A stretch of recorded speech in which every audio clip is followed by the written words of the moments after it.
How to speak so people never interrupt you again. Introduction. Why people interrupt you more than others. Few things feel more frustrating than being interrupted. You begin sharing an idea. You are halfway through a sentence. Then suddenly someone cuts in. They finish your thought, change the subject, talk over you, or redirect the conversation entirely. And in that moment, something happens inside. A flash of irritation, embarrassment, self-doubt. You start wondering, was what I was saying not important? Do people not respect me? Am I boring? Why does this keep happening? For many people, interruption feels deeply personal. It feels like rejection.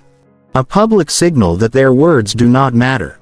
And after enough experiences like this, something dangerous begins to happen. The person starts shrinking. They speak less, share less, contribute less. Not because they have nothing valuable to say, because they have unconsciously learned that speaking feels unsafe. This book is not really about interruptions. At least not in the way most people think. Because interruptions are rarely just communication problems. They are often perception problems. Human beings are constantly reading signals from each other. Signals of confidence. Signals of uncertainty. Signals of status. Signals of emotional stability. Most of these signals are unconscious. People rarely think, I am going to interrupt this person because they seem uncertain. Yet that is often exactly what happens. The interruption occurs automatically because the conversation dynamics invite it. This truth surprises many people, especially intelligent people, because intelligence alone does not command attention. You can have brilliant ideas, deep knowledge, extraordinary insights, and still struggle to be heard. Meanwhile, someone with less expertise can enter a room and immediately command attention. Why? Because people do not respond only to information. They respond to delivery, presence, energy, confidence, and emotional certainty. This is why communication is not simply about words. Communication begins long before the first sentence leaves your mouth. Your posture communicates. Your pace communicates. Your eye contact communicates. Your nervous system communicates. Even your silence communicates. People are constantly deciding whether to follow your lead or take over the conversation. Most never realize they are making this decision. But they are. Every interaction becomes a negotiation of attention. And attention is one of the most valuable currencies in human relationships. Think about the people who rarely get interrupted. They are not always the loudest. Not always the smartest. Not always the most charismatic. Often they possess something much simpler. They appear comfortable occupying space. That comfort changes everything. Because people unconsciously trust individuals who seem comfortable with themselves. When someone appears grounded, calm, and certain, others naturally hesitate before interrupting. The person projects. What I am saying matters. Not arrogantly. Not aggressively. Quietly. And people respond accordingly. This is one of the biggest misconceptions about authority. Most people think authority comes from dominance. It does not. Real authority comes from self-possession. The ability to remain composed while speaking. The ability to communicate without desperately seeking approval. The ability to trust your own voice. Unfortunately, many people never develop this relationship with communication. Instead, they develop anxiety around speaking. This anxiety often begins much earlier than they realize.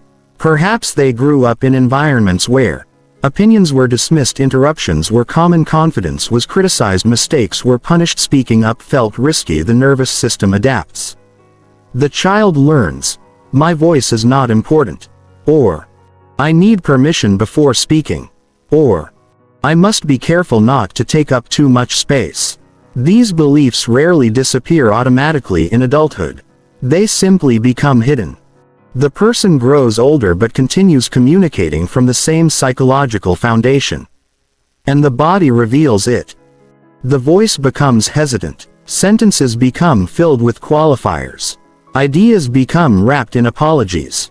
Confidence becomes replaced by caution. The person speaks as though asking for permission to exist. Others sense this immediately. Not consciously, but instinctively. And interruption becomes more likely. One of the most important ideas in this book is this: people often teach others how to treat them without realizing it.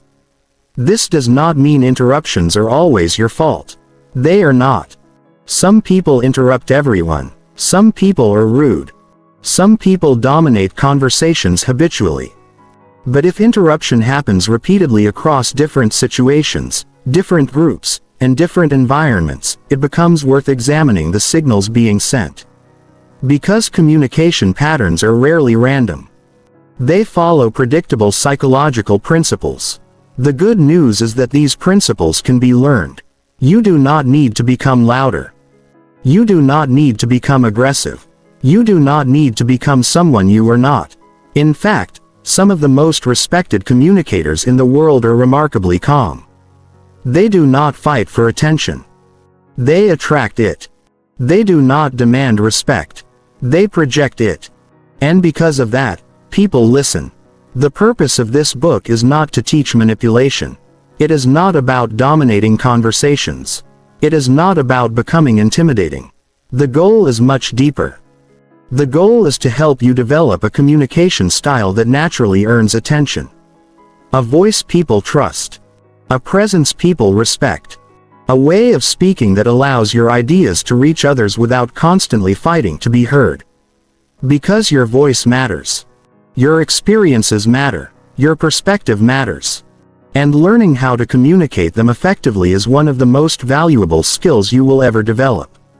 Throughout the chapters ahead, you will learn why interruptions happen psychologically, how language influences authority, how pace affects perception, why body language matters, how to stop over-explaining, how to recover from interruptions gracefully, how vocal tone changes credibility, how leaders command attention without force, how to build genuine presence, how to speak with calm conviction. Most importantly, you will learn that being heard is not primarily about volume. It is about certainty. Not certainty that you are always right, but certainty that your voice deserves a place in the conversation. Because perhaps the most powerful communicators in the world understand a simple truth. The moment you stop asking for permission to speak is often the moment people finally start listening. Chapter 1. The real reason people interrupt you. Most people believe interruptions happen because other people are rude. Sometimes that is true. But if you are interrupted repeatedly, in meetings, conversations, family gatherings, social events, or even one-on-one discussions, there is usually something deeper happening. The truth is uncomfortable. People rarely interrupt based solely on what you are saying.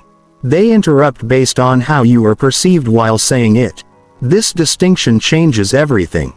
Because it means interruptions are often less about your ideas and more about the signals you send when communicating those ideas. Human beings are constantly evaluating each other. Not consciously. Instinctively.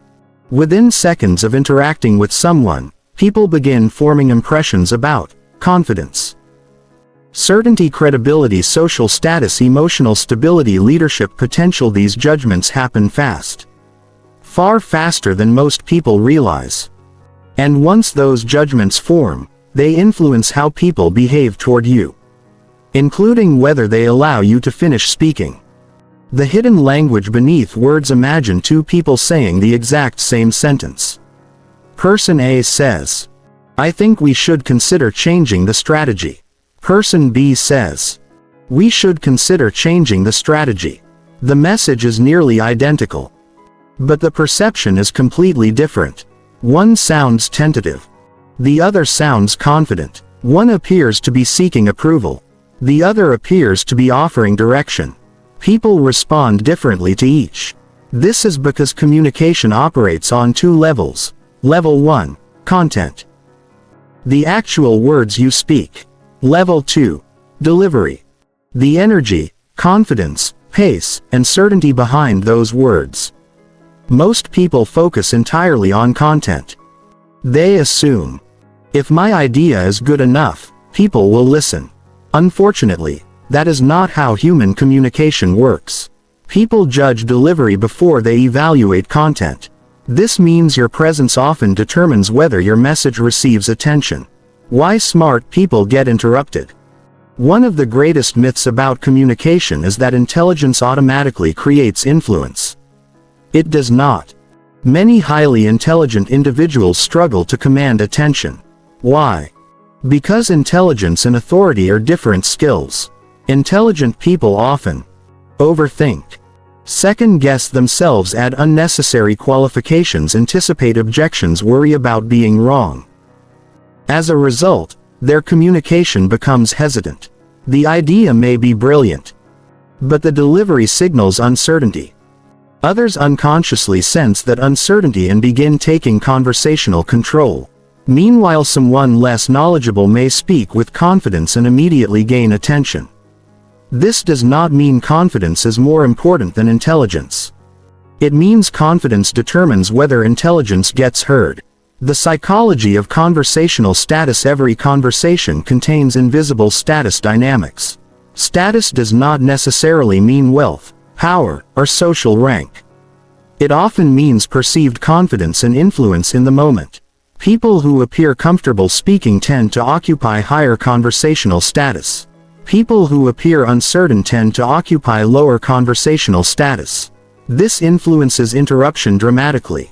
When someone appears unsure, listeners subconsciously assume this person may not be fully committed to what they are saying. As a result, they feel more comfortable interrupting. When someone appears certain, listeners unconsciously hesitate. The person projects, "I expect to finish this thought," and people often comply without realizing it. This is why communication is not merely verbal. It is psychological. The nervous system factor. Many interruptions begin before a single word is spoken. They begin inside the nervous system. If your body feels anxious, your communication changes automatically. You may rush your words, avoid eye contact, speak too softly, end sentences upward like questions, apologize excessively, lose your place while speaking. These behaviors are not character flaws. They are signs of nervous system activation. When the body perceives social risk, communication becomes defensive. The brain shifts focus from expression to protection. Instead of sharing ideas freely, the person begins managing reactions, trying to avoid judgment, rejection, embarrassment, conflict. Ironically, this often creates the very outcome they fear. The communication loses strength. Others become more likely to interrupt. The problem with permission seeking. Many people speak as though requesting permission to have an opinion. Listen carefully to phrases such as, "This might be a dumb idea, but I could be wrong. Maybe this doesn't matter. I'm not an expert, but sorry, can I say something?"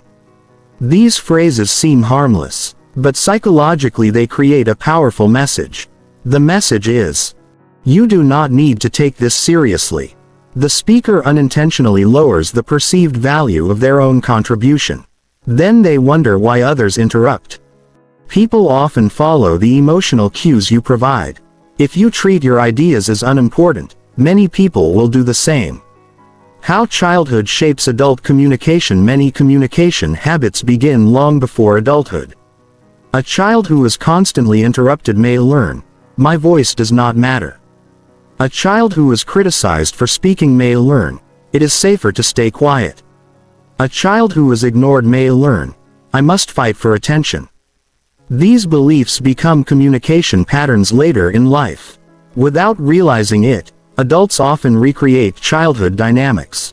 They enter conversations expecting interruption, expecting dismissal, expecting rejection. And because expectations influence behavior, those outcomes become more likely. The nervous system begins communicating fear before words ever appear. Why presence matters more than volume. Many people respond to interruptions by trying to become louder. This rarely solves the problem. Volume is not authority. Presence is. Presence means fully occupying the moment. Being mentally and emotionally available. Not rushing. Not shrinking. not apologizing for existing. People with strong presence often speak quietly. Yet everyone listens. Why? Because they project certainty. They appear comfortable holding attention.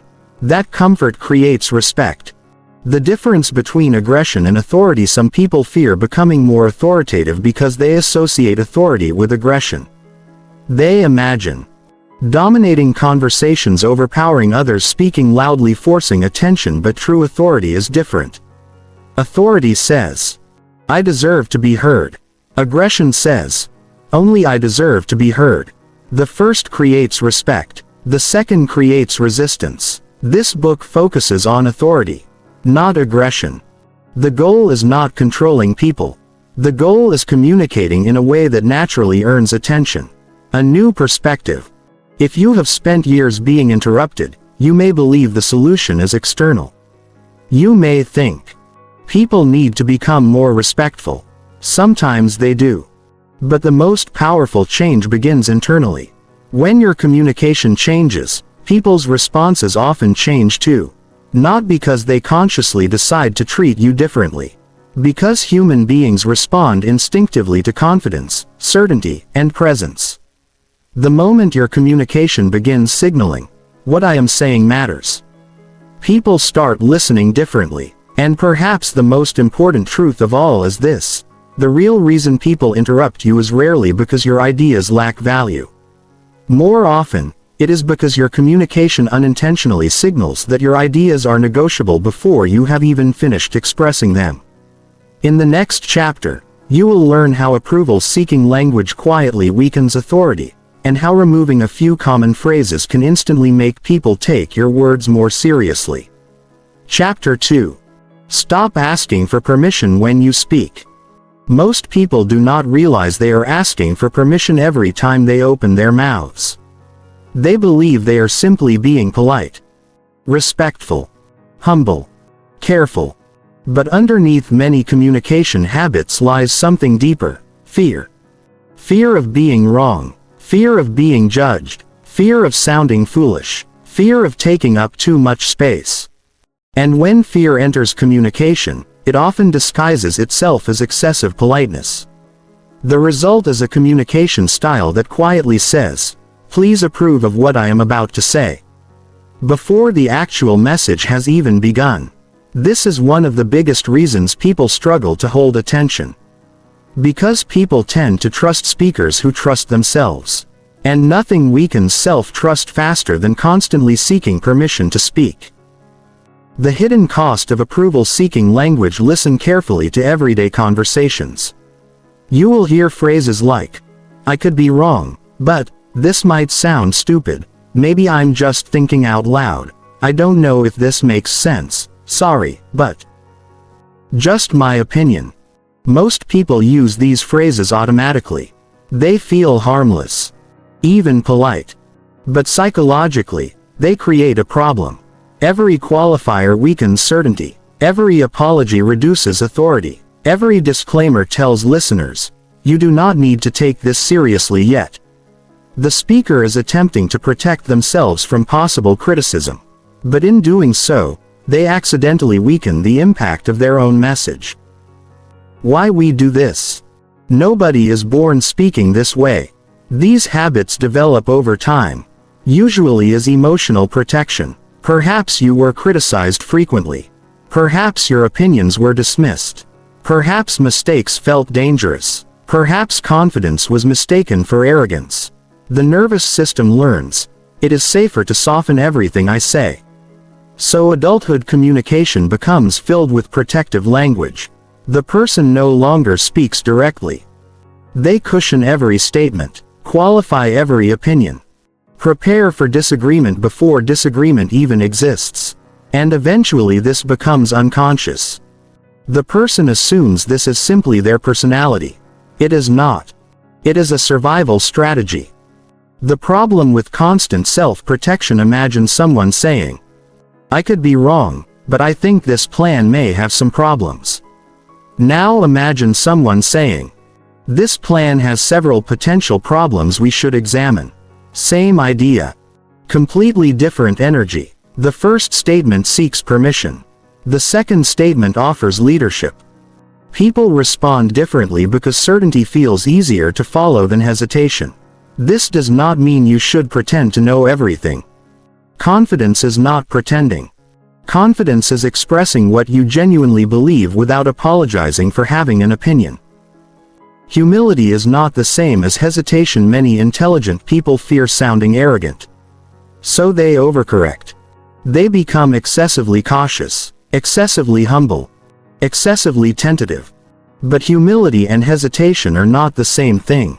Humility says, I am open to being wrong. Hesitation says, I am afraid to be heard. The difference matters. Emotionally mature communicators remain open-minded while still speaking clearly. They can hold two truths simultaneously. I believe this strongly. And I am willing to learn new information. That balance creates credibility. How high authority communicators speak. People with strong communication skills rarely spend much time defending their right to speak. They simply speak. Notice how effective leaders communicate. Instead of, I'm not sure if this is the right approach, but maybe we could consider, they say, here's my recommendation. Instead of, sorry to interrupt, they say, I'd like to add something. Instead of, this may not matter, they say, here's what I noticed. Simple, direct, clear, not aggressive, not arrogant, just confident. And confidence creates attention. The power of declarative language. One of the fastest ways to strengthen communication is learning to use declarative language. Declarative language makes statements. It does not constantly seek approval. Examples. Instead of, I think maybe this could work, say, this approach can work. Instead of, I'm not sure, but I feel like, say, my perspective is. Instead of, maybe we should, say, we should consider. Small changes create enormous differences in perception. Why? Because language shapes authority. People listen differently when they hear conviction. Stop apologizing for existing. Many people apologize constantly. Not for mistakes. For existing. They say, sorry for asking. Sorry for bothering you. Sorry for taking your time. Sorry for speaking up. Over time, this creates a subtle message. My presence is an inconvenience. This message affects how others respond. Because people often mirror the value you place on yourself. If you consistently act as though your contributions are burdens, others may begin treating them that way. This does not mean becoming rude. It means apologizing only when an apology is actually needed. Replace unnecessary apologies with gratitude. Instead of, sorry for taking your time, try, thank you for your time. Instead of, sorry for asking, try, I appreciate your help. The emotional energy changes completely. Why certainty creates attention. Human beings naturally move towards certainty. In uncertain situations, people look for individuals who appear calm and decisive. Not because those individuals are always right. Because certainty reduces anxiety. A calm, confident voice gives people something stable to focus on. This is why leaders often appear composed even during uncertainty. Their communication creates psychological safety. When you speak with unnecessary hesitation, listeners unconsciously sense instability. And instability invites interruption. Confidence is a skill, not a personality trait. Many people assume, I'm just not naturally confident. This belief keeps them stuck. Confidence is not something people are born with. Confidence is a communication habit. It develops through repetition. Every time you speak clearly, express opinions directly, stop over apologizing, stop qualifying every thought, you strengthen confidence. Not externally. Internally. The nervous system learns, I can survive speaking honestly. And with enough repetition, certainty becomes natural. The fear behind permission seeking. At its core, permission seeking language usually comes from one question: will people still accept me if I speak confidently? This fear keeps countless people small. They believe confidence threatens connection. But the opposite is often true. People trust communicators who trust themselves. People respect speakers who respect their own voice.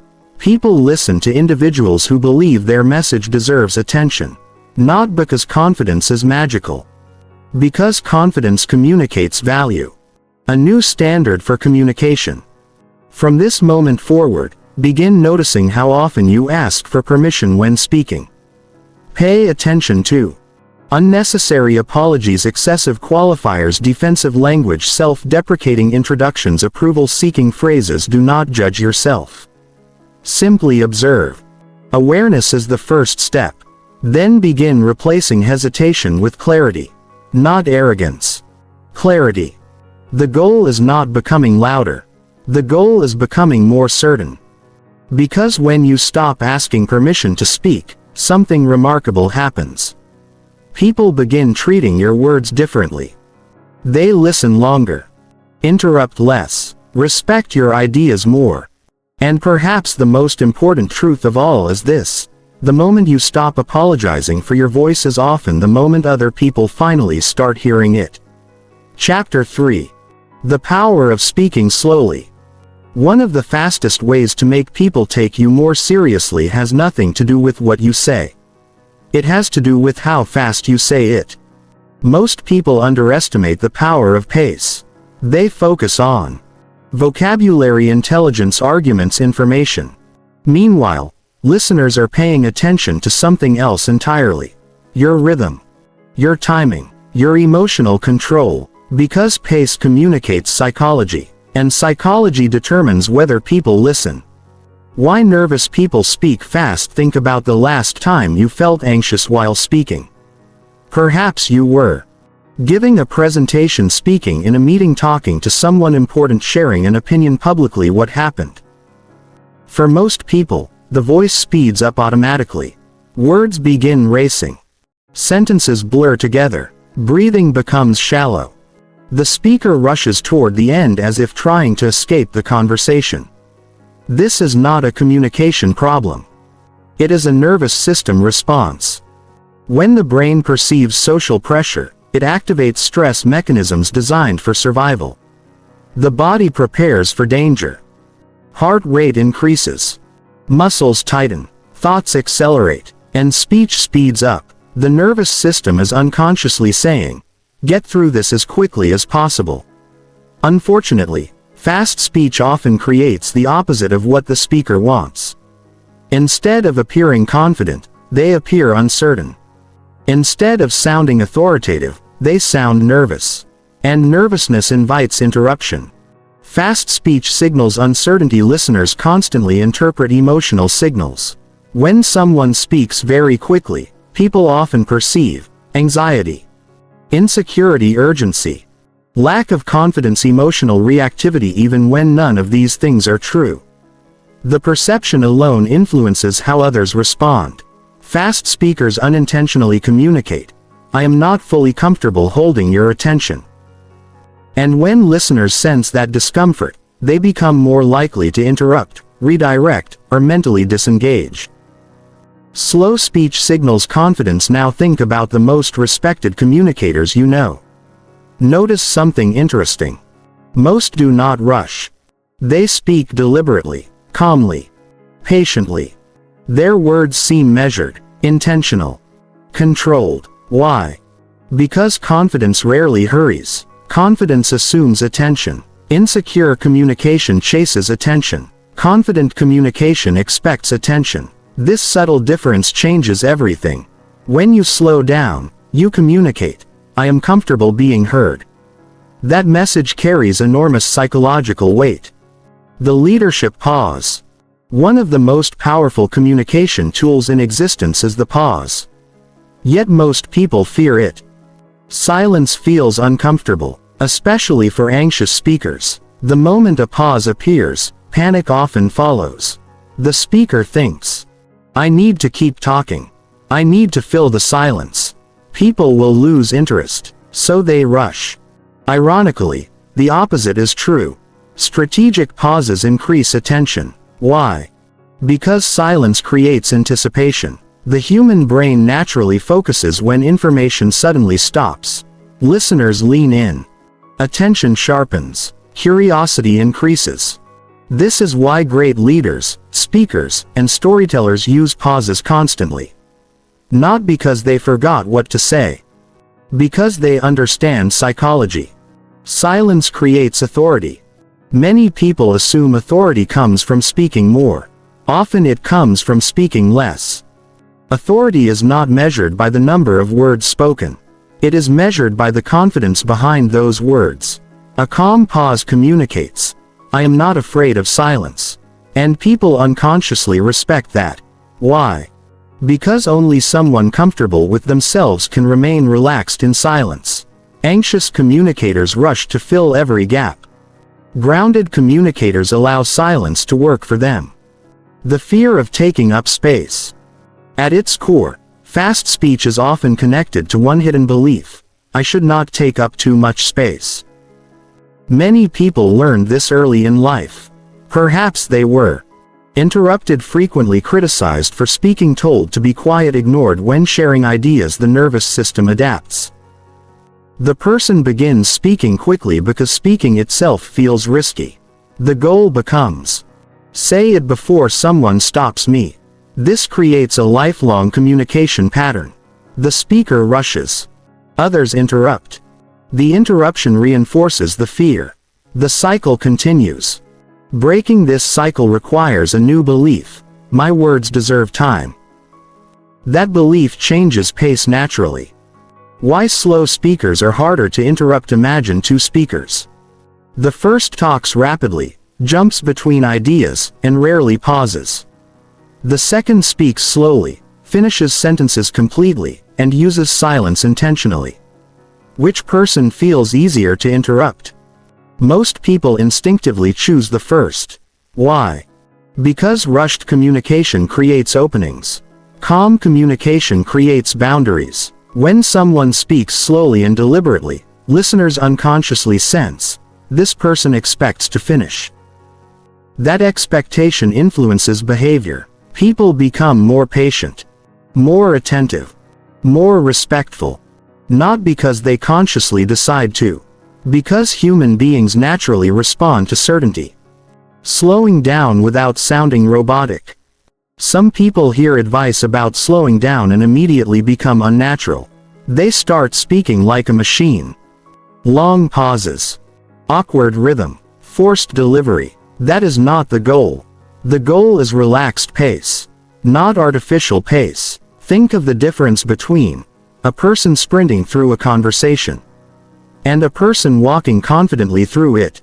Neither extreme. Just steady. Controlled. Comfortable. The best communicators sound natural while remaining unhurried. Breathing and authority.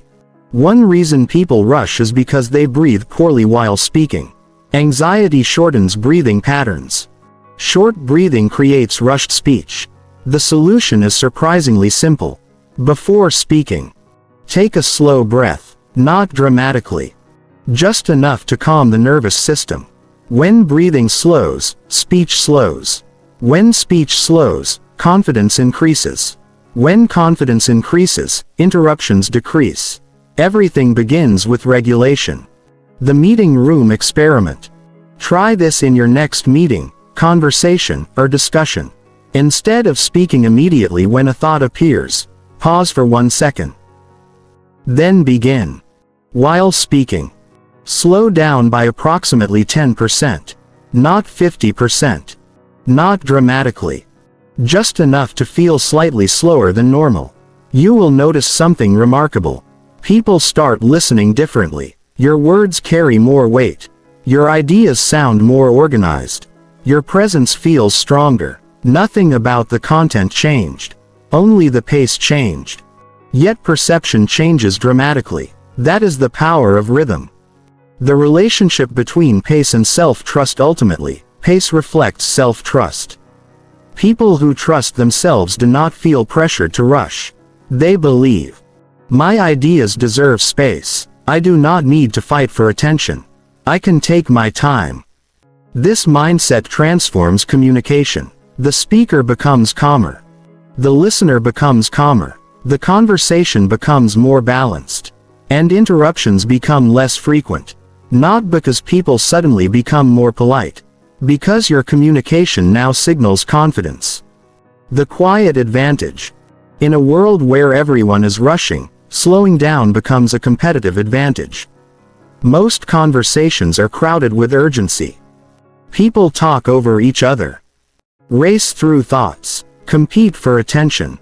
The person who remains calm immediately stands out. Not through force. Through contrast. Their pace communicates something powerful. I am comfortable here. And comfort creates authority. Perhaps the most important truth of all is this: people often interrupt rushed communication because it feels uncertain. But when you slow down, breathe, and speak with deliberate calmness, you communicate that your words deserve attention, and people begin treating them that way. Chapter 4.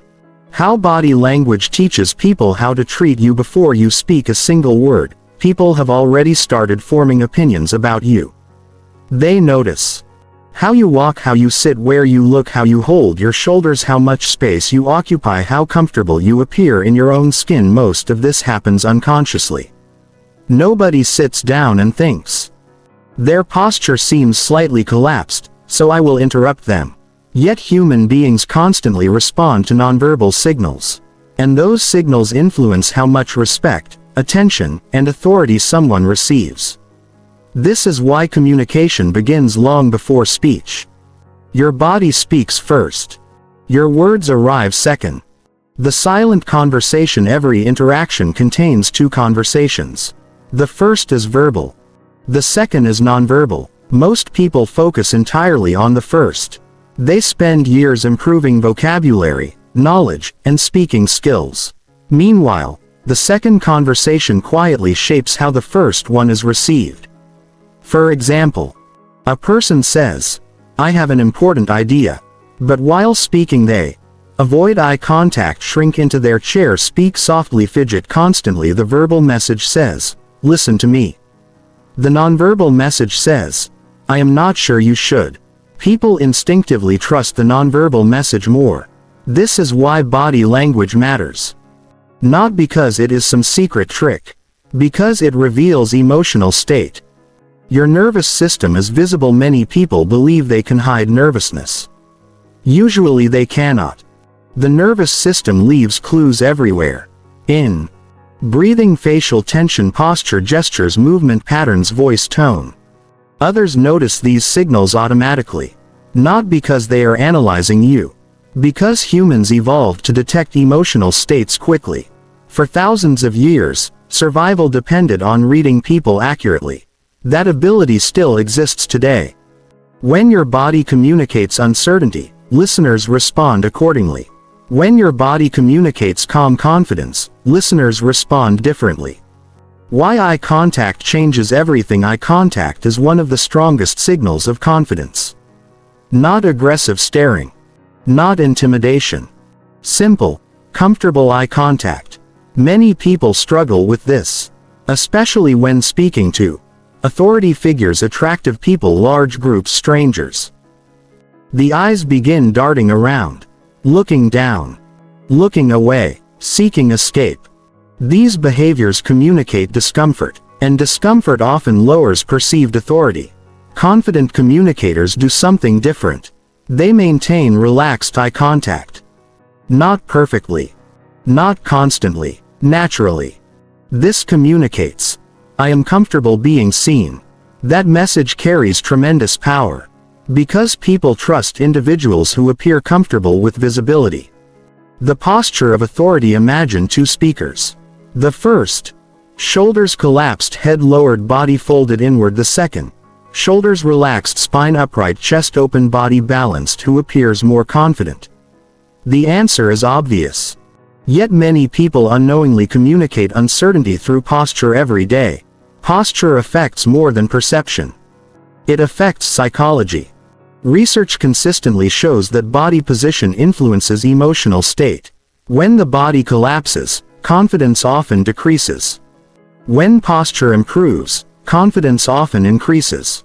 This is not magic. It is biology. Your body and mind constantly influence each other. Stop making yourself smaller. One of the most common confidence-killing habits is physical shrinking. Many people unconsciously try to take up less space. They cross arms tightly, fold inward, hide behind objects, minimize gestures, make themselves physically smaller. Why? Because somewhere inside, they learned, do not draw attention. The problem is that communication requires visibility. If you consistently make yourself smaller physically, people begin treating your presence as smaller psychologically. Not intentionally. Instinctively. The body teaches others how to perceive you. The role of gestures. Confident communicators use gestures naturally. Not dramatically. Not theatrically. Naturally. Their hands support their words. Their movements appear relaxed, controlled, purposeful. Nervous communicators often do one of two things: either they freeze completely or they move excessively. Both extremes create problems. The goal is balance. Natural movement communicates comfort. Comfort communicates confidence. Confidence reduces interruptions. Facial tension and authority. Many people focus on words while ignoring facial expression. But listeners constantly read faces. A tense face often signals anxiety, uncertainty, fear. Emotional discomfort. A relaxed face signals confidence, calmness, emotional stability. Before important conversations, take a moment to notice jaw tension, forehead tension, tight lips, clenched facial muscles. Relaxing these areas changes how others perceive you. More importantly, it changes how you perceive yourself. The difference between presence and performance. Some people hear advice about body language and start acting. They try to look confident, pretend to be powerful, perform authority. People sense this immediately, because real presence and performance are different. Performance says, "Look at how confident I am." Presence says, "I am comfortable being here." The first feels forced. The second feels genuine. This book is about presence, not performance. The goal is not appearing powerful. The goal is becoming comfortable enough that power naturally emerges. How leaders occupy space. Watch effective leaders carefully. Notice something interesting. They rarely appear rushed. Their movements are economical, intentional. They do not constantly fidget, shift, adjust, react. Why? Because calm movement communicates calm thinking. The nervous system reveals itself through motion. When movements become frantic, authority decreases. When movements become deliberate, authority increases. This is one reason interruptions decrease around grounded individuals. Their entire body communicates, "I am present." The confidence loop. Body language creates a feedback loop. Your posture affects your emotions. Your emotions affect your posture. Your body affects your voice. Your voice affects how others respond. Their response affects your confidence. Everything is connected. This means small physical changes can create major communication improvements. Sometimes the solution is not learning better words. Sometimes it is simply sitting upright, breathing deeply, maintaining eye contact, relaxing tension, occupying space comfortably. These small adjustments change perception immediately. Presence is felt before it is heard. One of the most important communication lessons is this: people often feel your presence before they fully process your words. This explains why some individuals command attention immediately. It is not always intelligence, not always charisma, not always expertise. It is presence. Their body communicates, "I belong here," and people respond accordingly. The opposite is also true. When someone communicates uncertainty physically, listeners often begin treating them as less authoritative before the conversation even develops. This is not fair. But it is human nature. Understanding this allows you to work with psychology rather than against it. The quiet authority of comfort. The strongest communicators are rarely obsessed with appearing confident. Instead, they focus on becoming comfortable. Comfort creates confidence naturally. Comfort creates presence naturally. Comfort creates authority naturally, and authority reduces interruptions. Because people unconsciously respect individuals who appear at ease occupying their own space. As you continue developing your communication skills, remember this: your body is always teaching people how to treat you. The more comfortable you become occupying space physically, the more comfortable others become giving your words space as well. In the next chapter, you will discover why over-explaining weakens authority, and how saying less often makes people listen more. Chapter 5. Stop over-explaining everything. One of the fastest ways to lose people's attention is to say too much. This surprises many people, especially intelligent people. Because intelligent individuals often believe that more explanation creates more understanding. So they add more details, more context, more examples, more justification, more clarification. They keep talking because they want to be understood completely. But communication does not work that way. In fact, the more desperately you try to make people understand you, the less authority your message often carries. This is one of the most common reasons people get interrupted. Not because their ideas are bad. Because their communication lacks boundaries.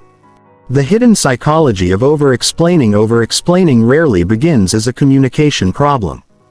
It usually begins as an emotional one. At its core, over-explaining is often driven by fear. Fear of being misunderstood, being judged, being rejected, being criticized, being seen as wrong. The nervous system thinks, if I explain everything perfectly, nobody can challenge me. Unfortunately, the opposite often happens.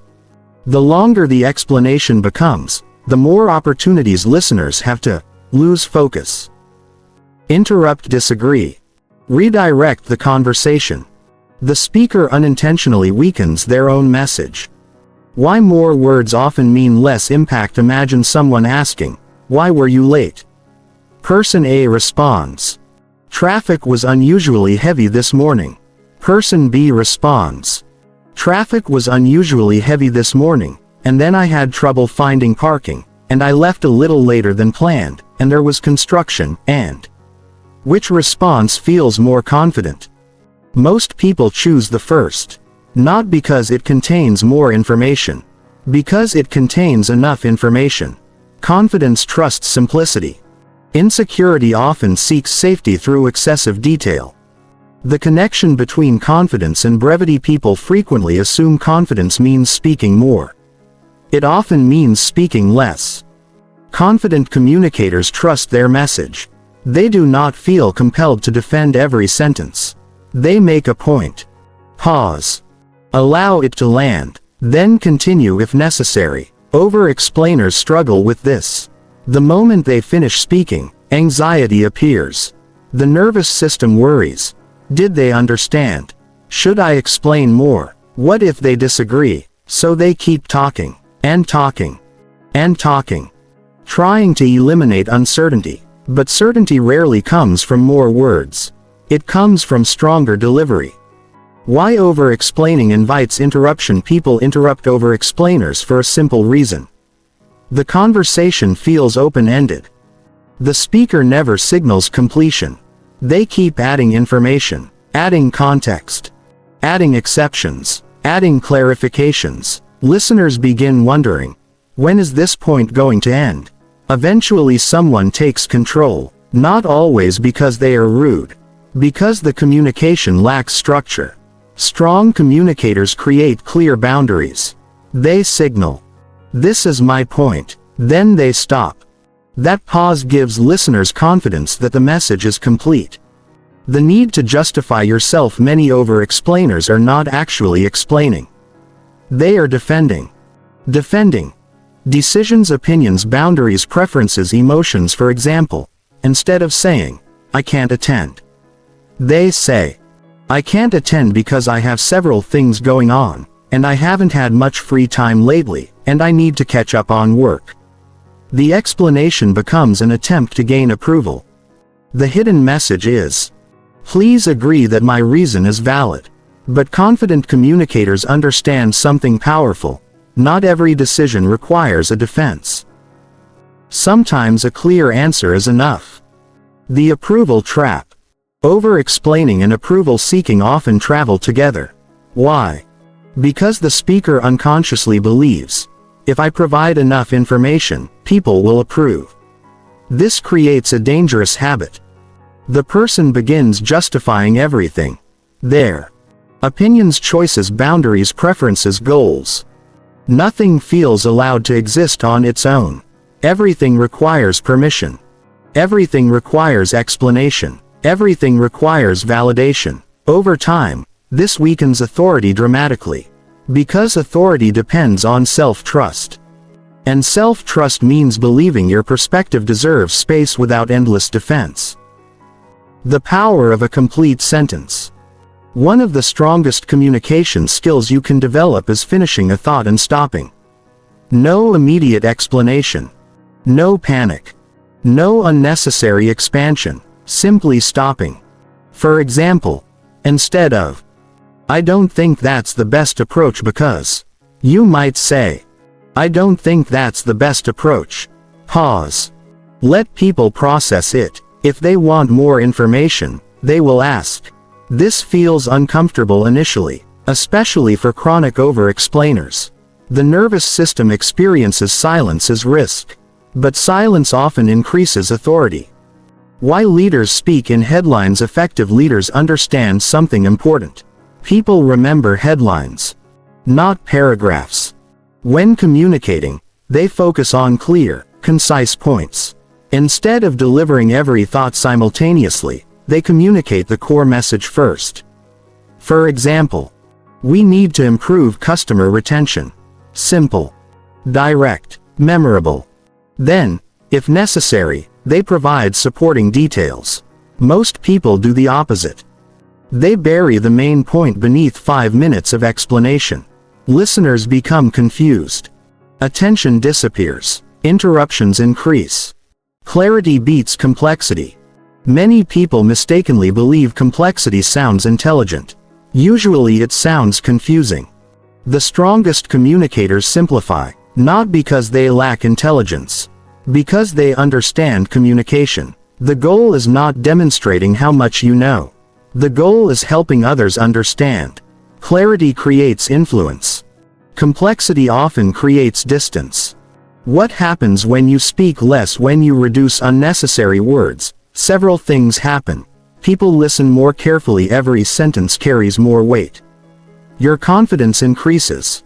You stop depending on endless explanation for safety. Your ideas become clearer. The core message stands out. Interruptions decrease. Listeners sense structure and certainty. Authority increases. Brevity communicates self-trust. The fear of silence. Most over-explaining is actually fear of silence. The speaker worries.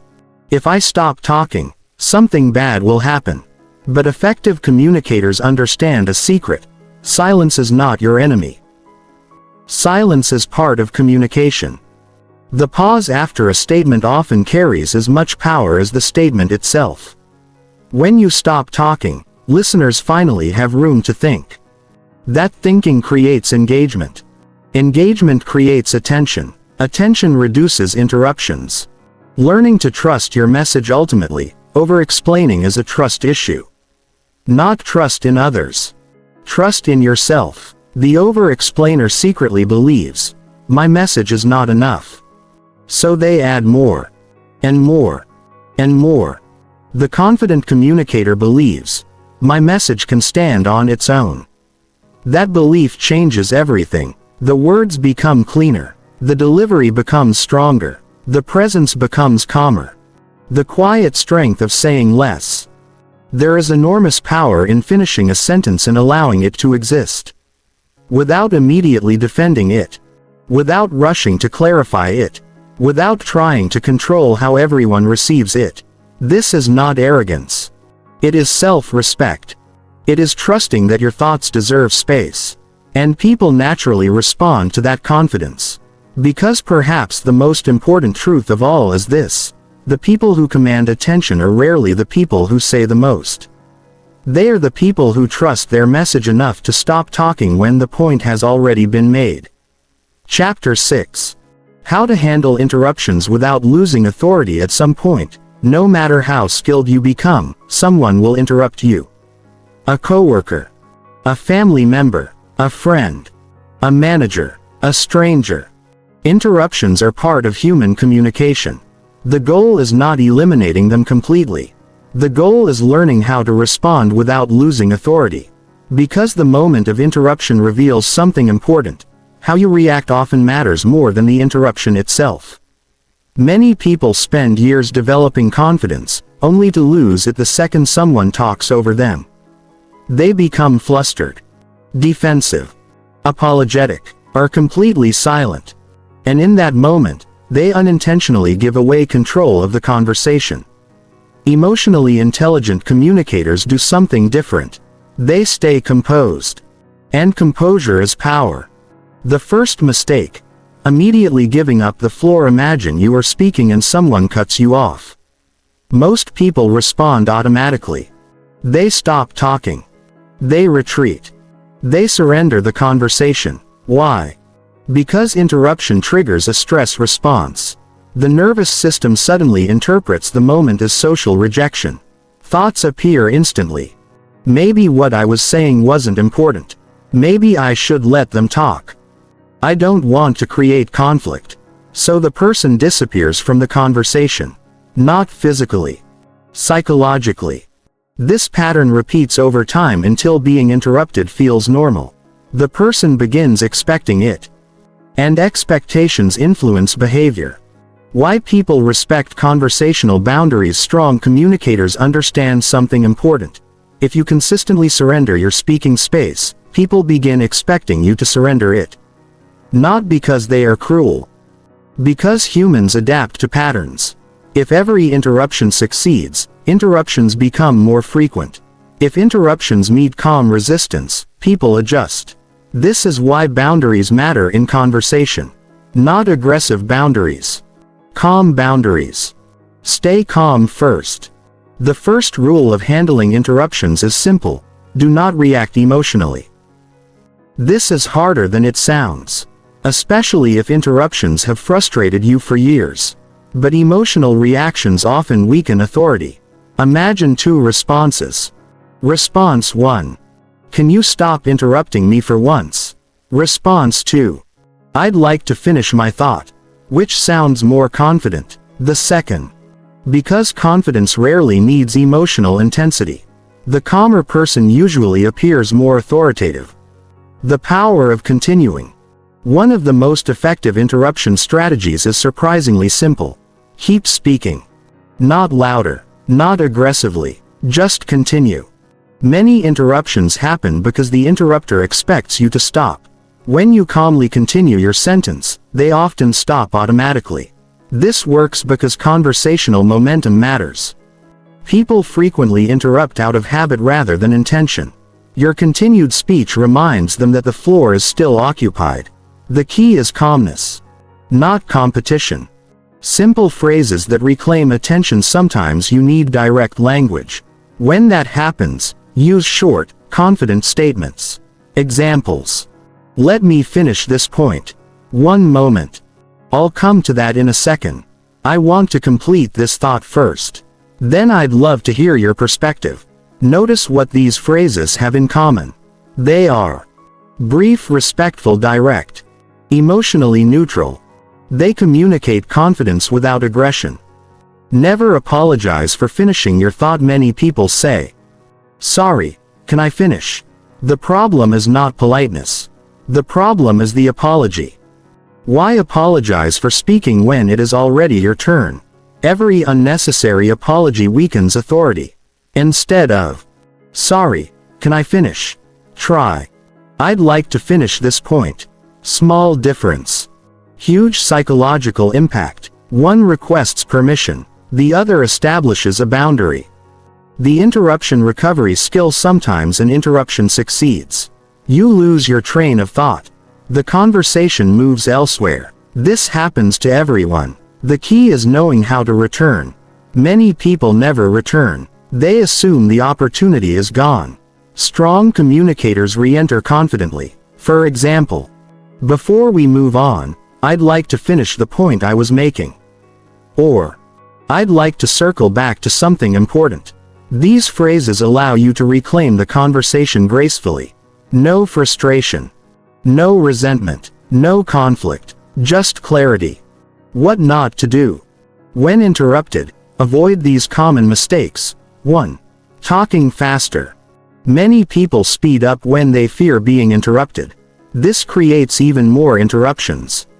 Remember, fast speech signals uncertainty. Slow speech signals confidence. 2. Raising your voice volume is not authority. Emotional control is authority. 3.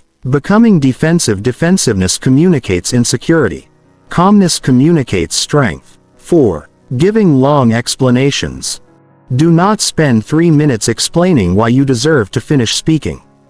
One sentence is enough. The psychology of composure. Why does composure matter so much?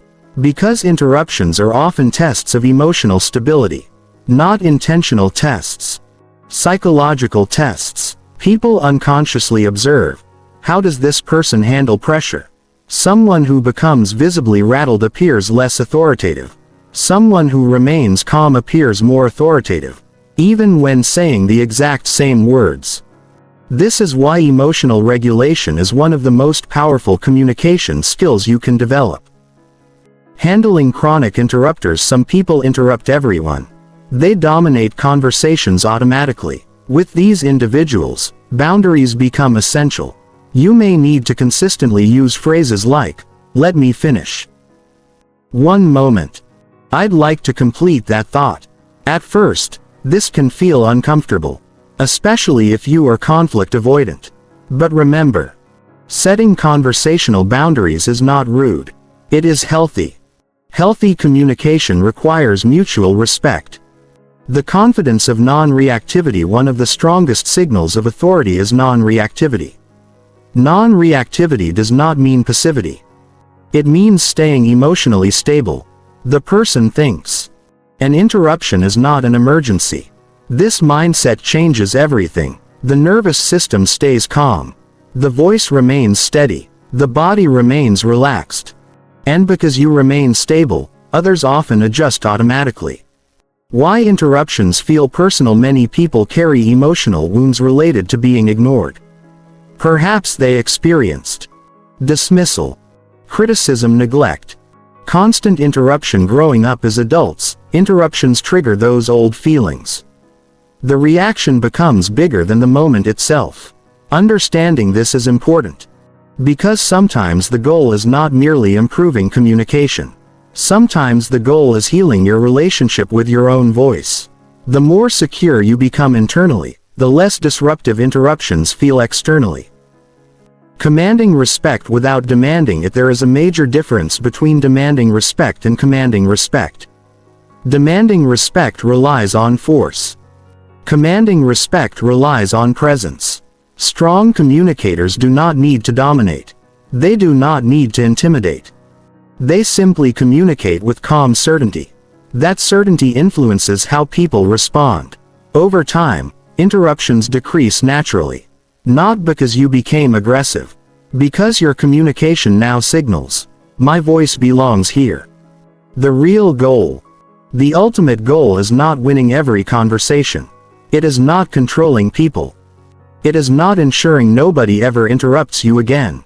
The goal is becoming someone who remains composed when interruptions happen. Because composure protects authority. And authority protects attention. Perhaps the most important truth of all is this: the people who handle interruptions best are not the people who never get interrupted. They are the people who remain calm enough to reclaim the conversation without surrendering their confidence. Chapter 7. Why some voices naturally command attention. Have you ever noticed that certain people can walk into a room, say only a few words, and instantly capture everyone's attention? They do not shout. They do not dominate. They do not demand to be heard. Yet people listen. Carefully. Respectfully. almost automatically. Meanwhile, someone else may speak for 5 minutes and struggle to keep anyone engaged. Why does this happen? The answer often has less to do with the words being spoken and more to do with the voice delivering them. Your voice is more than a communication tool. It is an emotional signal, a psychological signal, a social signal, and people are constantly responding to it. People hear emotion before they hear meaning. Most people assume listeners focus primarily on words.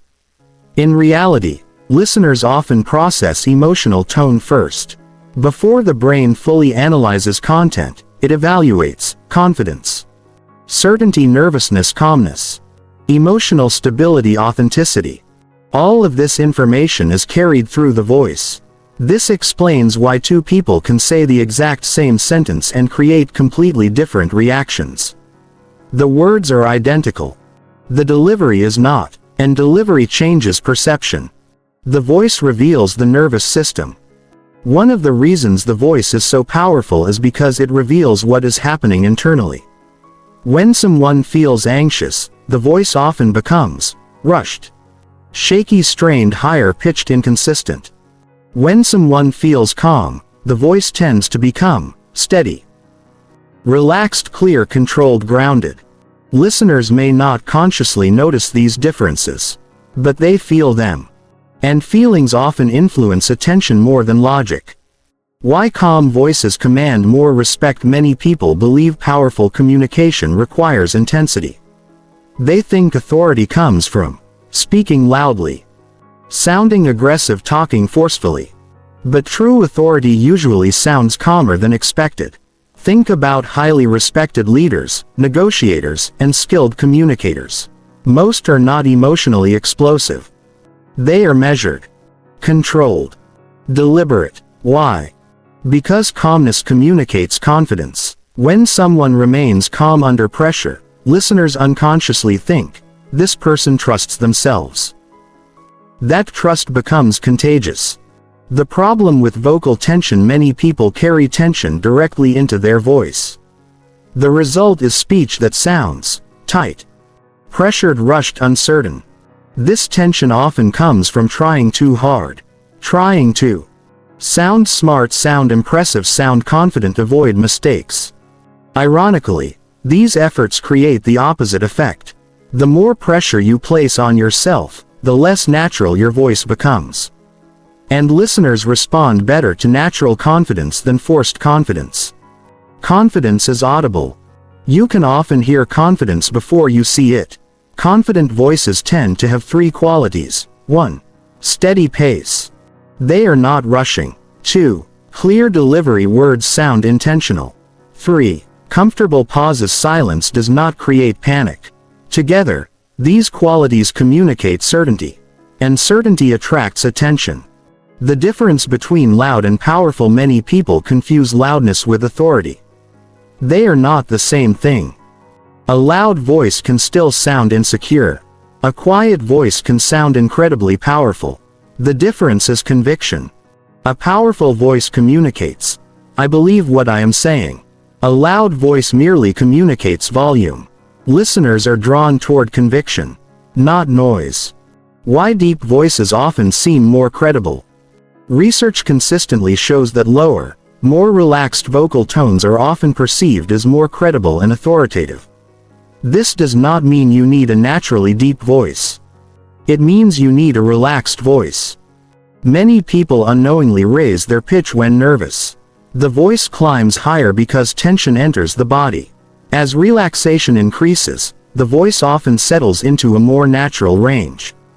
That natural range typically sounds more confident. Speaking from the diaphragm. One reason confident voices sound different is breathing. Anxious speakers often breathe from the chest. This creates shallow breathing, vocal strain, inconsistent volume, rushed speech. Grounded communicators breathe more deeply. The voice becomes supported, stable, clear. This is why many professional speakers, actors, and leaders focus heavily on breathing. Breath influences voice. Voice influences perception. Perception influences attention. Stop trying to sound important. One of the biggest communication mistakes is trying to sound important. People often use complicated language, exaggerate certainty, force authority, imitate powerful speakers. The result feels artificial.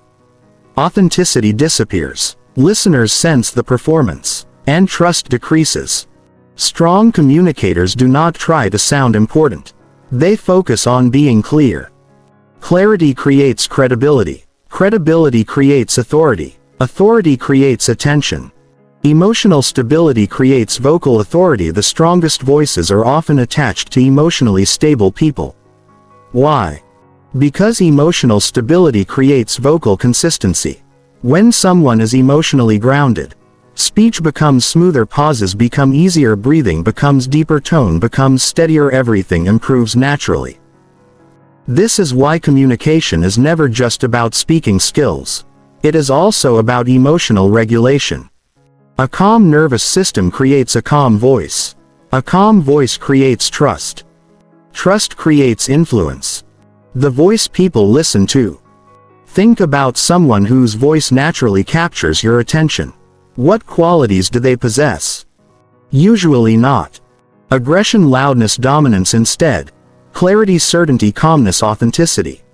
People trust these qualities because they signal internal stability. And stability is attractive, especially in a world filled with noise. Your voice reflects your relationship with yourself. Ultimately, your voice reveals more than communication habits. It reveals self-trust. People who trust themselves sound different. Not perfect. Not flawless. Different. Their speech contains less fear, less apology, less desperation for approval. They are comfortable allowing their voice to exist. That comfort changes everything. Because listeners often respond more strongly to your relationship with yourself than to the actual words you choose. Developing a voice that commands attention. Building vocal authority is not about changing who you are. It is about removing what interferes with your natural voice. Removing tension, fear, rushing, approval seeking, self-doubt. As these obstacles disappear, your authentic voice emerges. And authentic confidence is difficult to ignore. The quiet power of vocal certainty. The most respected communicators understand a secret. You do not need to force attention. You need to become the kind of person whose voice naturally earns it. When your voice communicates calm certainty, people stop focusing on whether they should listen. They simply do. Because perhaps the most important truth of all is this: people are not drawn to the loudest voice in the room. They are drawn to the voice that sounds most comfortable, most grounded, and most certain of its right to be heard. Chapter 8. The Secret Language of High-Status Communicators. Walk into any boardroom, negotiation, courtroom, or leadership meeting, and you will notice something fascinating.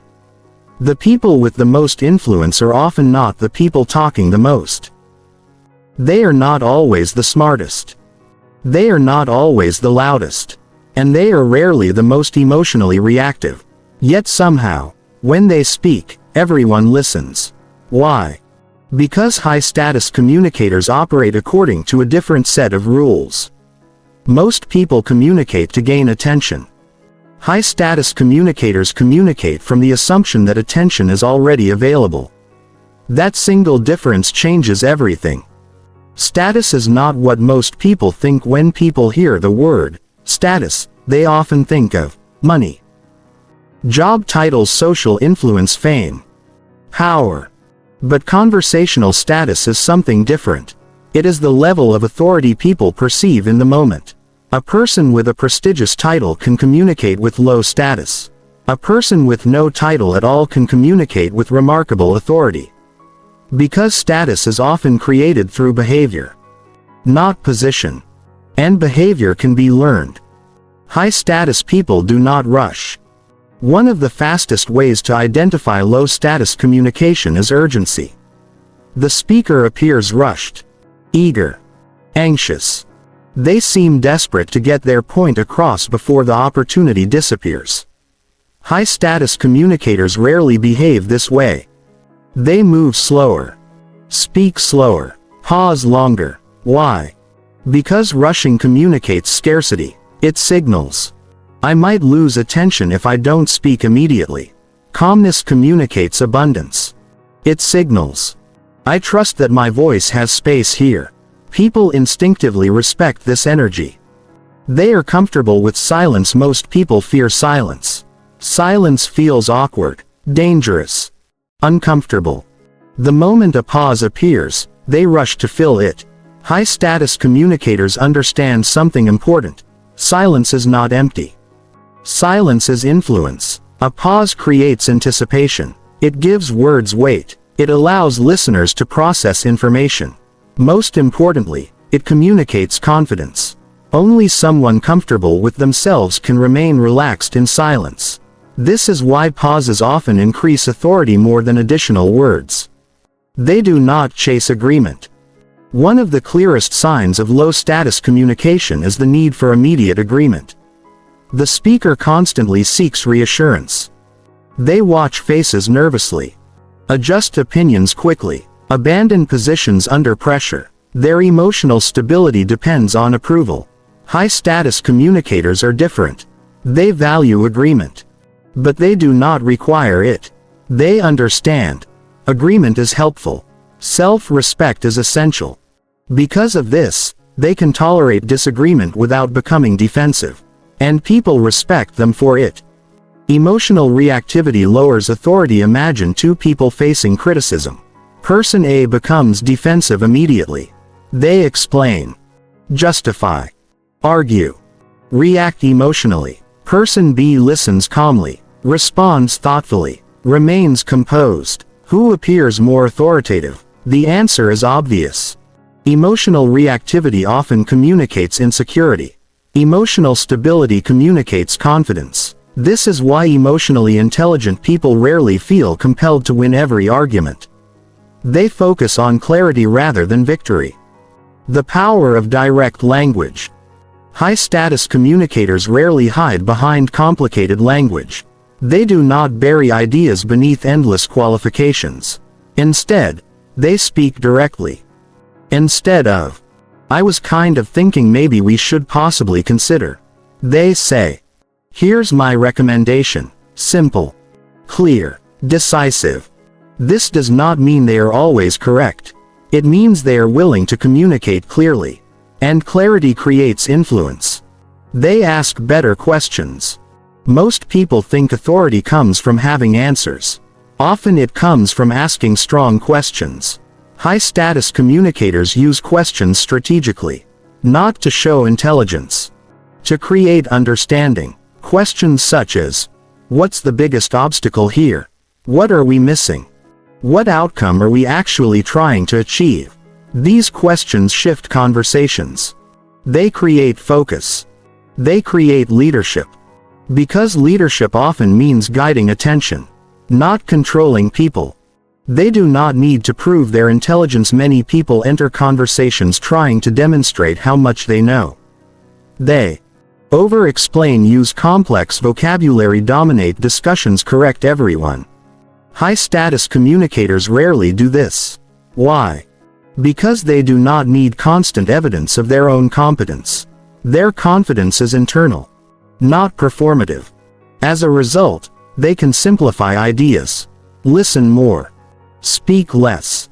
And paradoxically, this often makes them appear more intelligent. They control their emotional pace. One of the most overlooked communication skills is emotional pacing. Most people allow others to control their emotions. A criticism appears. They react.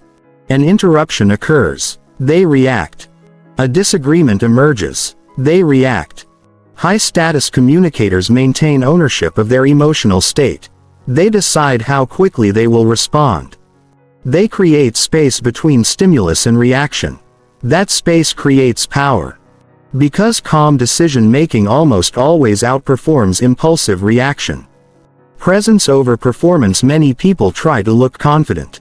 High-status communicators focus on being present. There is a difference.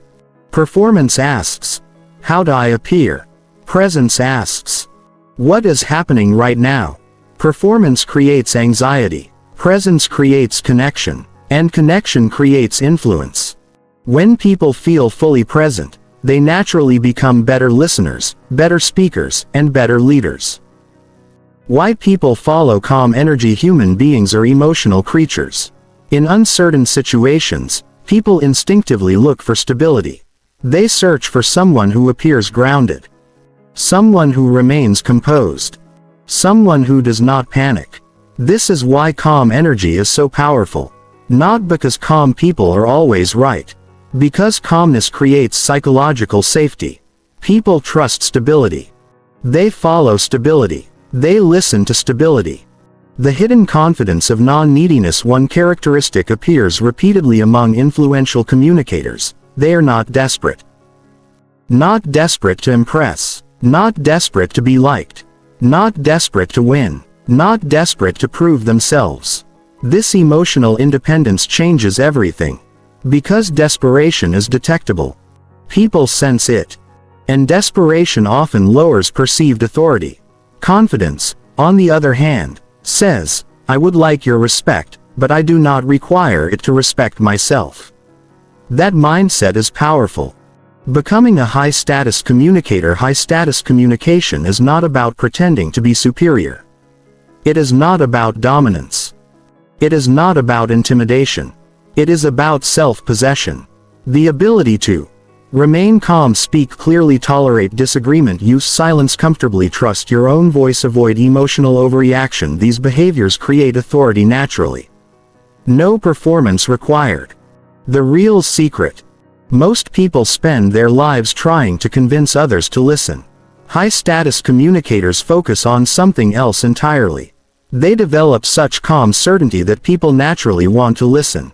That is the real secret. Not force. Not manipulation. Not control. Presence. And perhaps the most important truth of all is this. The people who command the most respect in conversation are rarely the people who need attention the most. They are the people who remain calm, clear, and emotionally grounded whether attention arrives or not. Chapter 9. Building a presence that makes people listen. Most people think communication begins when you speak. It does not. Communication begins the moment you enter a room. Before a single word leaves your mouth, people are already responding to something. Your presence. Some people walk into a room and immediately attract attention. Not because they demand it. Not because they are famous. Not because they are louder than everyone else. They simply possess a quality that makes others notice them. A calm certainty. A grounded energy. A sense that they are comfortable with themselves. This quality is called presence. And presence is one of the most powerful communication skills you can develop. Because people often listen to your presence before they listen to your words. What presence actually is? Presence is often misunderstood. Many people think it means charisma, charm, extroversion, confidence. But presence is something deeper. Presence is your ability to be fully here, fully engaged, fully connected to the moment, without constantly worrying about how you look, what others think, whether people approve, whether you sound smart enough. Presence happens when your attention stops chasing external validation and returns to the conversation itself. That shift creates power. Because people trust those who appear grounded in reality. Why people sense presence.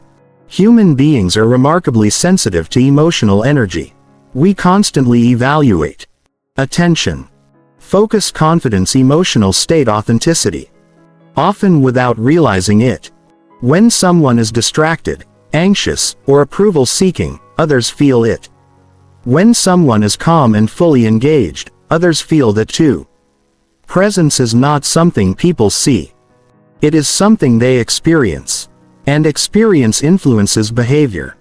The approval trap. One of the biggest obstacles to presence is approval seeking. Many people enter conversations asking themselves, do they like me? Am I sounding intelligent? What do they think of me? Notice where attention goes. Not toward the conversation, toward the self. The mind becomes occupied with self-monitoring. The person is technically present physically but absent psychologically. And others notice.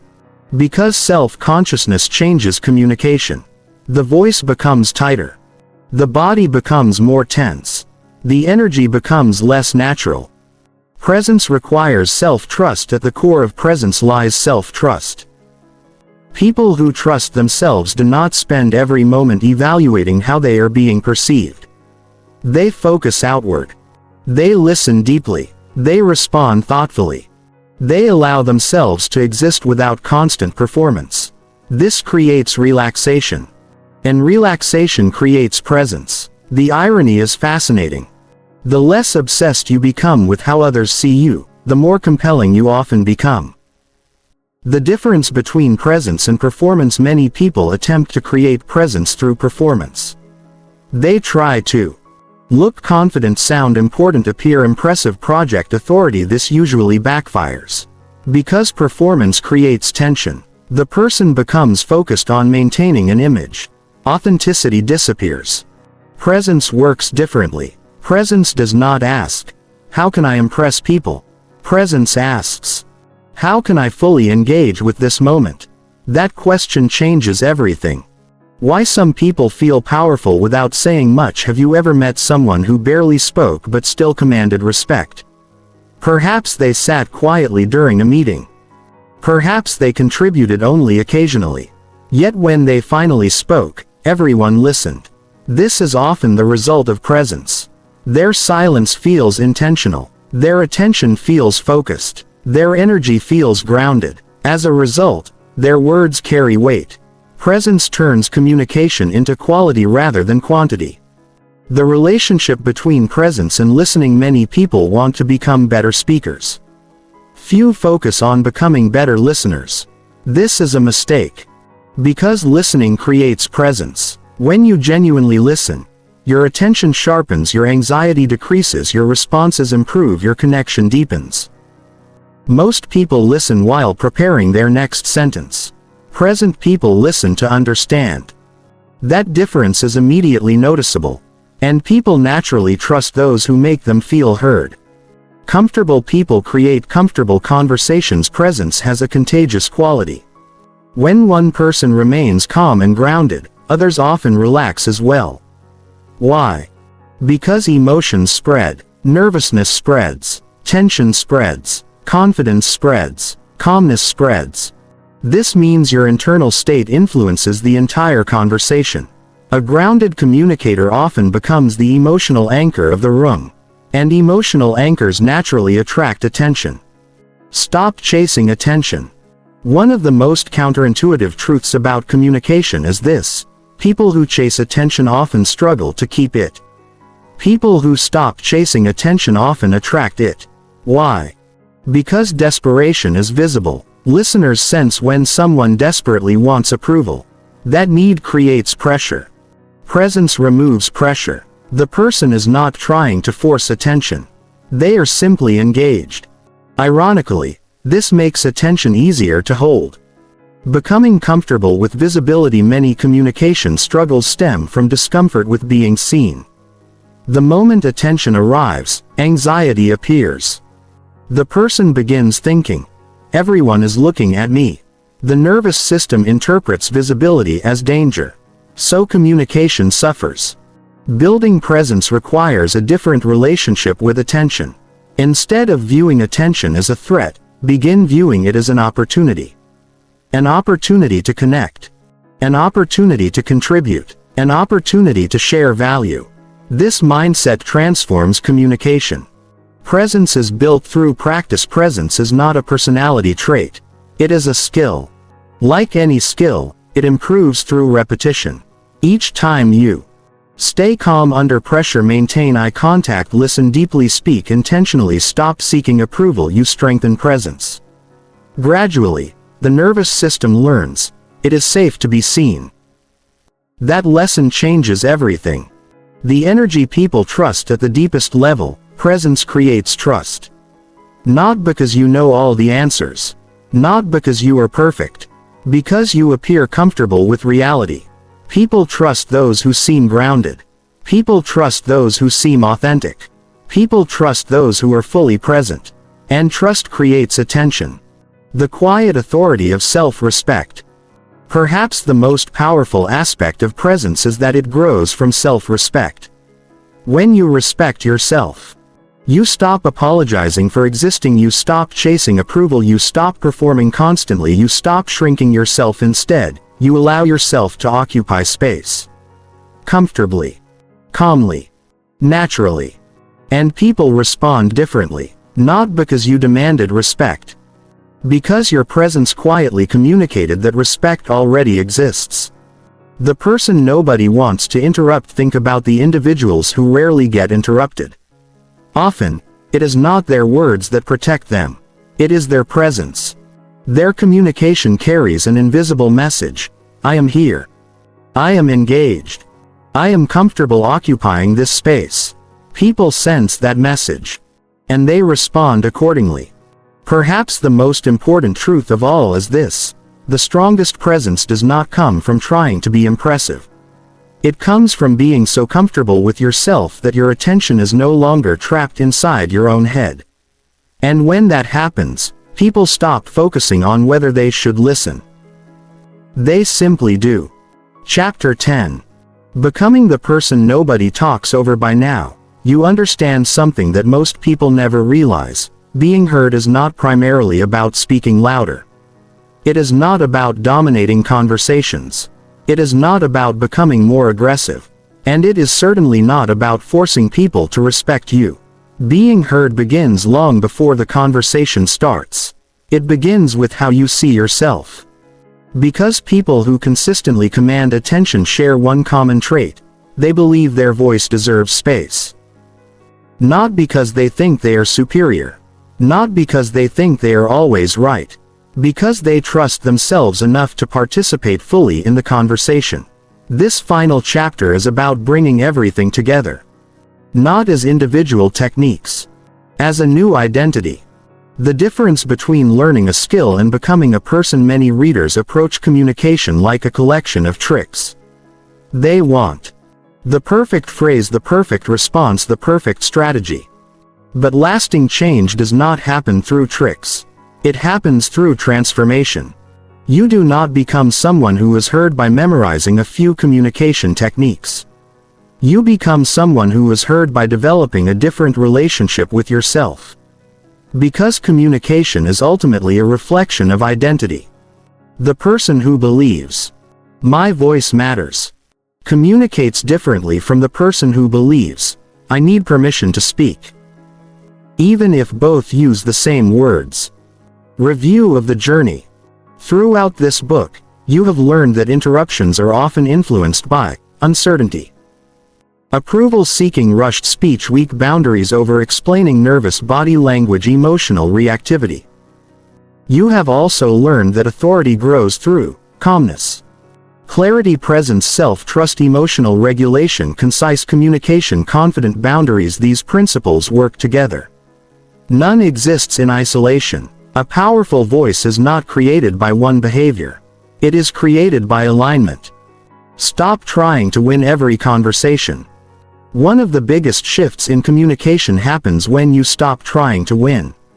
Many people approach conversations like competitions. They want to prove themselves, defend themselves, impress others, avoid looking wrong. This mindset creates tension. And tension weakens communication. Strong communicators approach conversations differently. Their goal is not victory. Their goal is clarity. They focus on expressing themselves honestly and effectively. That focus creates confidence. Because confidence does not require winning. Confidence requires self-respect. Respect yourself first. Many people spend years trying to get others to respect them. But respect usually starts internally. If you constantly apologize unnecessarily, dismiss your own opinions, shrink your presence, abandon your thoughts mid-sentence, you teach people how to treat you again and again. The first person who must respect your voice is you.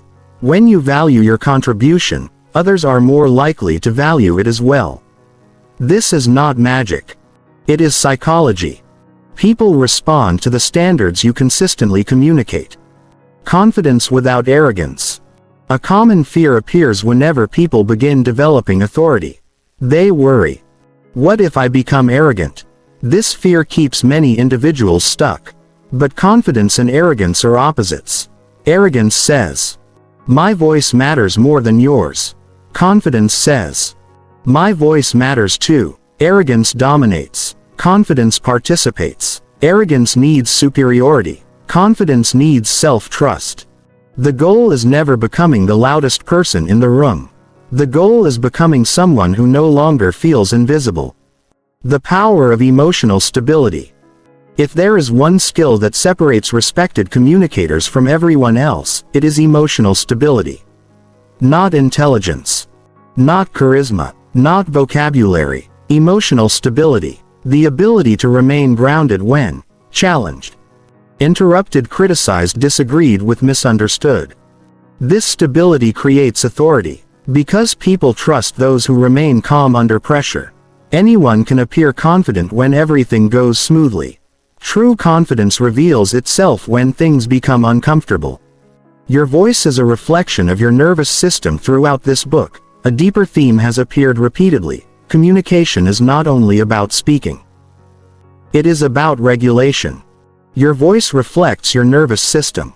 If your nervous system feels unsafe, communication changes.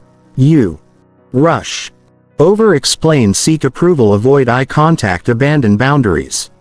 As your nervous system becomes more secure, communication improves naturally. This is why lasting confidence cannot be faked. It must be built from the inside out. Practice occupying space. One of the simplest ways to strengthen communication is learning to occupy space comfortably. Not aggressively. Comfortably. Practice finishing your sentences, maintaining eye contact, speaking slightly slower, allowing pauses, expressing opinions directly, tolerating silence. At first, these behaviors may feel uncomfortable. That discomfort is normal. You are teaching the nervous system a new lesson. I am allowed to be here. The more often you practice, the more natural it becomes. The day people start listening, many people expect a dramatic moment. A day when suddenly everyone respects them. Everyone listens.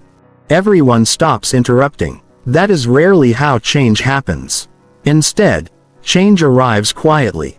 One conversation at a time. You notice. Fewer interruptions, more attention, stronger eye contact, greater respect, increased confidence, not because the world changed. Because you changed. Your communication began sending different signals. And people responded. Leadership begins with voice. Whether you realize it or not, communication is leadership. Every time you speak, you influence the people around you. At home.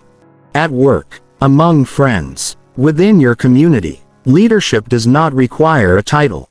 It requires presence. The ability to communicate clearly and confidently. The ability to remain calm under pressure. The ability to trust your voice. These qualities create influence naturally. The final transformation. The deepest transformation is not learning how to stop interruptions. It is learning that your worth does not depend on them. When you stop measuring your value through other people's reactions, something powerful happens. You relax. You trust yourself. You speak more freely. You stop chasing approval. You stop shrinking. And paradoxically, people begin listening more. Because confidence attracts attention. Not forced confidence. Genuine confidence. The confidence that comes from self-respect. Becoming the person nobody talks over. Ultimately, becoming the person nobody talks over is not about controlling conversations. It is about developing such calm certainty that your presence naturally commands respect. You speak clearly, finish your thoughts, maintain boundaries, regulate emotions, trust your voice. Over time, these behaviors become identity. You no longer need techniques. You become the technique. You become the person who naturally communicates authority. Not because you dominate. Because you are grounded. And perhaps the most important truth of all is this. The people who are heard most consistently are not the loudest, smartest, or most forceful people in the room. They are the people who trust their voice enough to give it space. When you stop asking for permission to exist in conversations, others stop questioning whether you belong there. And that is the moment people truly begin listening. Conclusion. The quiet power of being heard. Most people spend their lives trying to become better speakers. They study communication, read books, watch presentations, learn techniques, practice responses, search for the perfect words. But after everything you have learned in this book, one truth should be clear: being heard is not primarily about words. Words matter. But words are only the surface. Beneath them lies something deeper. Your relationship with yourself. Because every communication habit ultimately grows from an internal belief. If you believe, "My voice is a burden," you will communicate differently. If you believe, "My voice deserves space," you will communicate differently. The words may appear similar. The energy will not. And people respond to energy long before they respond to language. The real reason people listen. Many people assume that being heard comes from intelligence. Intelligence helps. But intelligence alone is not enough. Others believe being heard comes from confidence. Confidence helps too. But even confidence is not the deepest factor. The real reason people listen is trust. People listen when they trust your certainty, your presence, your emotional stability, your authenticity. Trust is what holds attention. And trust begins with self-trust. Because people instinctively sense how you feel about your own voice. The journey you have taken. Throughout this book, you discovered that interruption is often not a random event. It is influenced by subtle communication signals. You learned how hesitation invites interruption, approval seeking weakens authority, rushed speech lowers credibility, poor boundaries encourage disrespect, over explaining reduces impact, emotional reactivity undermines confidence, strong presence attracts attention. Most importantly, you learned that authority is not something you demand. It is something you communicate. Quietly. Consistently. Naturally. You do not need to become someone else. One of the greatest myths in communication is that success requires becoming a different person. More extroverted. More dominant. More aggressive. More charismatic. That is not true. You do not need a new personality. You need a new relationship with your existing voice. The goal was never becoming louder. The goal was becoming more certain. The goal was never controlling people. The goal was learning how to stop abandoning yourself during conversations. Because when you stop abandoning yourself, people experience a different version of you. A calmer version. A stronger version. A more grounded version. The difference between force and presence: many people spend years trying to force attention. They talk louder, interrupt back, dominate discussions, fight for space. Sometimes this works temporarily. But force creates resistance. Presence creates respect. Presence is quieter. It does not need constant proof. It does not depend on intimidation. It simply communicates. I am comfortable being here. That comfort changes everything. Because people naturally trust those who trust themselves. Your voice deserves space. This may be the most important lesson in the entire book. Your voice deserves space. Not because you are perfect. Not because you are always right. Not because you know everything. Because you are a human being with thoughts, experiences, perspectives, and value. Many people spend decades waiting for permission to speak confidently. The permission never arrives. At some point, you must give it to yourself. You must decide. My contribution matters. That decision changes communication forever. Respect is often reflected back. The way you treat your own voice influences how others treat it. When you constantly apologize, abandon your thoughts, over-explain everything, seek permission for every opinion, people often mirror those signals. When you speak clearly, maintain boundaries, finish your sentences, remain calm under pressure, people often mirror those signals too. This is one of the hidden laws of communication. The standards you hold for yourself often become the standards others adopt. The power of calm conviction. As you move forward, remember that authority does not come from intensity. It comes from conviction. Calm conviction. The ability to say, "This is what I think," without needing everyone to agree. The ability to say, "I'd like to finish my thought," without becoming defensive. The ability to say, "No," without writing a 5-minute explanation. These small moments create enormous transformation. Because confidence is built through repetition. One conversation at a time. When people finally listen, there is a moment that many people experience after doing this work. A subtle moment. A quiet moment. They notice that conversations feel different. People interrupt less. Attention arrives more easily. Respect increases. And suddenly they realize something surprising. The biggest change was never external. The biggest change was internal. They stopped treating their voice as optional. And everyone else followed their lead. A final thought. Somewhere in the future, you will enter a conversation. Perhaps at work. Perhaps with family. Perhaps among friends. You will have something important to say. And for a brief moment, the old fear may appear. The fear of interruption. The fear of judgment. The fear of not being heard. When that moment arrives, remember what you have learned. Take a breath. Slow down. Occupy space. Trust your voice. Finish your thought. Because your goal is not to dominate the room. Your goal is not to impress everyone. Your goal is not to win every conversation. Your goal is simply to communicate from a place of self-respect. And when you do that consistently, something remarkable happens. People begin listening. Not because you forced them to. Because your presence quietly taught them how.